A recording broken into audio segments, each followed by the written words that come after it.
So imagine you're dealing with someone who's hoarding.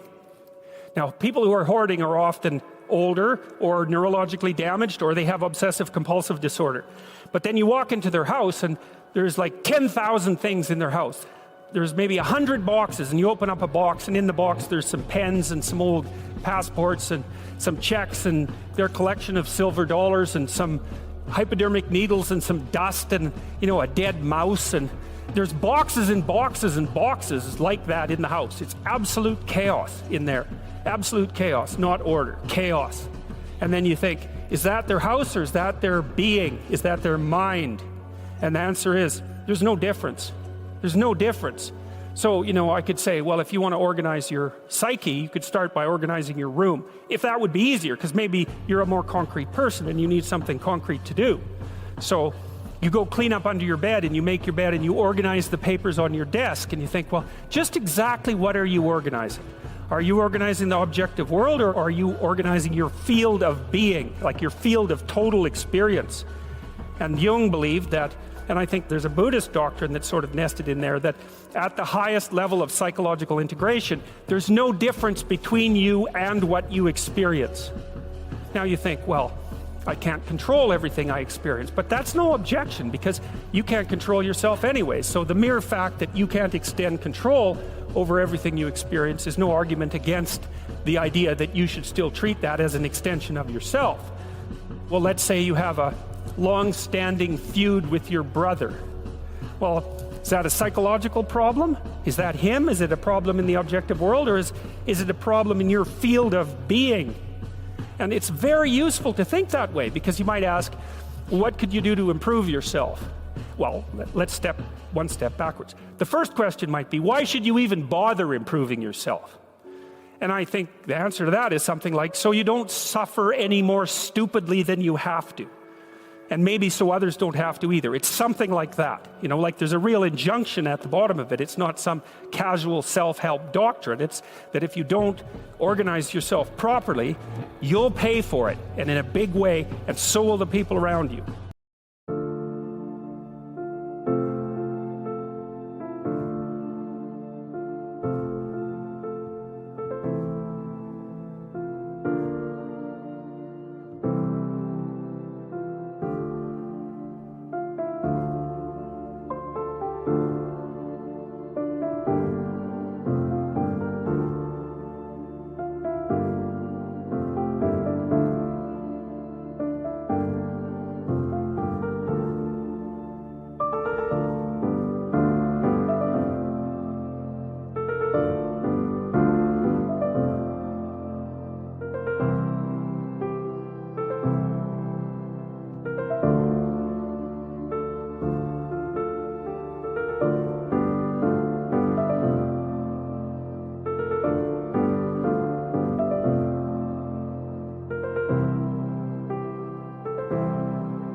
And you could say, well, I don't care about that, but that's actually not true. You actually do care about that, because if you're in pain, you will care about it.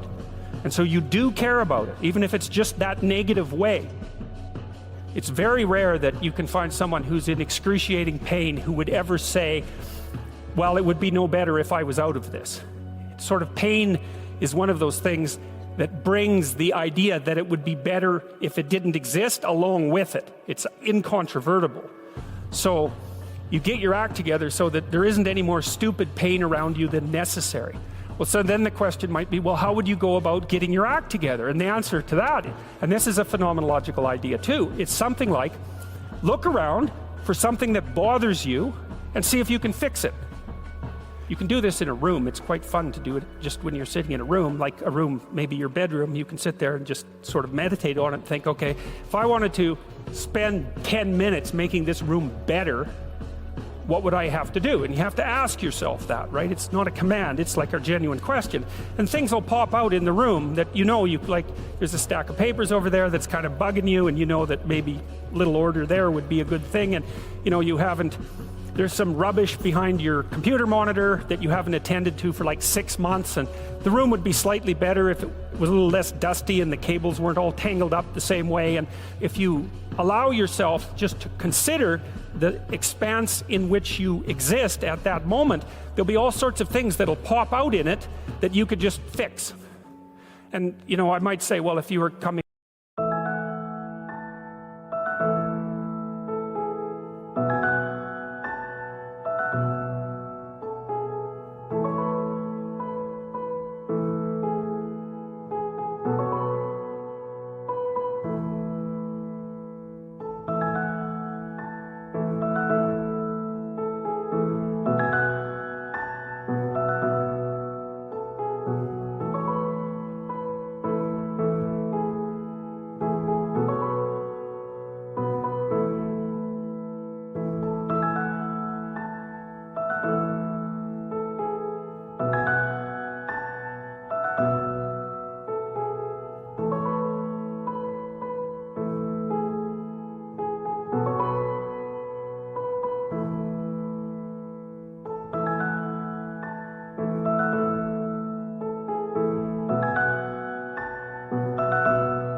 to see me for psychotherapy, this easiest thing for us to do first would just be to get you to organize your room. You think, well, is that psychotherapy? And the answer is, well, it depends on how you conceive the limits of your being. And I would say, start where you can start. You know, if something announces itself to you, which is a strange way of thinking about it, as in need of repair, that you could repair, then, hey, fix it. You fix 100 things like that, your life will be a lot different. Now, I often tell people too, fix the things you repeat every day, because people tend to think of those as trivial, right? You get up, you brush your teeth, you have your breakfast, you know, you have your routines that you go through every day. Well, those probably constitute 50% of your life. And people think, well, they're mundane, I don't need to pay attention to them. It's like, no, that's exactly wrong. The things you do every day, those are the most important things you do. Hands down. All you have to do is do the arithmetic. You figure it out right away. So 100 adjustments to your broader domain of being, and there's a lot less rubbish around and a lot fewer traps for you to step into. And so once you've got your mind and your emotions together, and once you're acting that out, then you can extend what you're willing to consider yourself and start fixing up the things that are part of your broader extent. It's a very interesting thing to do.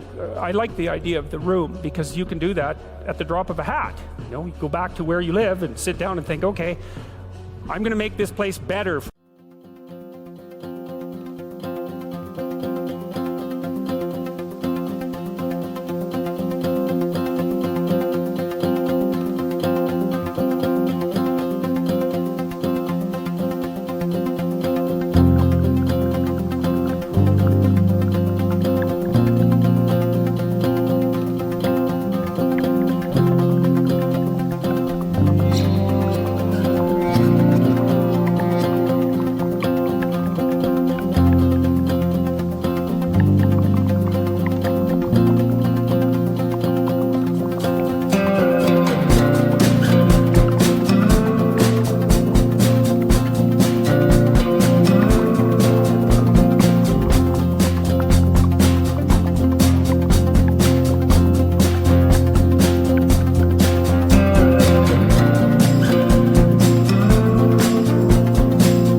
half an hour. What should I do?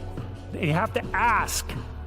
And things will just pop up like mad. And it's partly because your mind is a very strange thing. As soon as you give it an aim, a genuine aim, it'll reconfigure the world in keeping with that aim. That's actually how you see to begin with.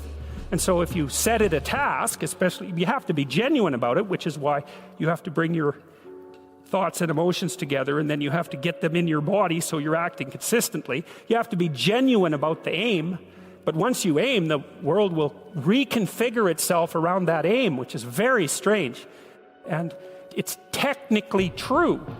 You know, the best example of that, you have all seen this video where you watch the basketballs being tossed back and forth between members of the white team versus the black team. And while you're doing that, a gorilla walks up into the middle of the video and you don't see it. It's like, you know, if you thought about that experiment for about 5 years, that would be about the right amount of time to spend thinking about it. Because what it shows you is that you see what you aim at. And that, man, if you can get one thing through your head as a consequence of even being in university, that would be a good one. You see what you aim at. And so because one inference you might draw from that is, be careful what you aim at. Right? What you aim at determines the way the world manifests itself to you. And so if the world is manifesting itself in a very negative way, one thing to ask is, are you aiming at the right thing? Now, you know, I'm not trying to reduce everybody's problems to an improper aim. People get cut off at the... But if I lay down and I play dead and I stay dead, baby, you'll get sick of being the monster out of my head, under my bed. Think you're something out of my nightmares, standing right there. But if I lay down and I play dead and I stay dead, then will you get bored of killing me? Silhouettes of you are like a taunt. Never really know just what you want. With you I don't ever feel calm. I can feel the sweat inside my palms. Play with me like cats and a string. You don't understand the pain it brings. You don't ever wanna give me wings. You don't ever wanna set me free. You know I'm addicted to you, and it's twisted, you've been gifted with the evil voodoo. Got me coming back for more, even when I've been screwed. Dolls full of pins, pierce my heart straight through. I got issues in my head, I like you in my bed, but you keep me on red. Oh, everything is like a test, I better not text or I'll come off desperate. But if I lay down and I play dead and I stay dead, baby, you'll get sick of being the monster out of my head, under my bed. Think you're something out of my nightmares, standing right there. But if I lay down and I play dead and I stay dead, then will you get bored of killing me? So if I play dead, will you regret everything that you did, that you said? I don't think you understand what you're doing, and my heart's black and blue from the bruising. I feel like when I'm with you I'm losing. I feel like you think that this amusing, sitting there gaslighting and confusing. Was it me? Is it me? Am I deluded? I'm the one who's always sorry, the conclusion. Even though I offer all of the solutions, I wish you loved me like I love you, it's stupid. When I'm alone with you I never feel lucid. I wish I wasn't struck by Cupid. I wish when I first saw you I knew this. When I'm with you I feel so useless, I feel diluted, my heart's been wounded. Silhouettes of you are like a taunt. Never really know just what you want. With you I don't ever feel calm. I can feel the sweat inside my palms. Play with me like cats and a string. You don't understand the pain it brings. You don't ever wanna give me wings. You don't ever wanna set me free. But if I lay down and I play dead and I stay dead, baby, you'll get sick of being the monster out of my head, under my bed. Think you're something out of my nightmares, standing right there. But if I lay down and I play dead and I stay dead, then will you get bored of killing me? Then will you get bored of killing me? And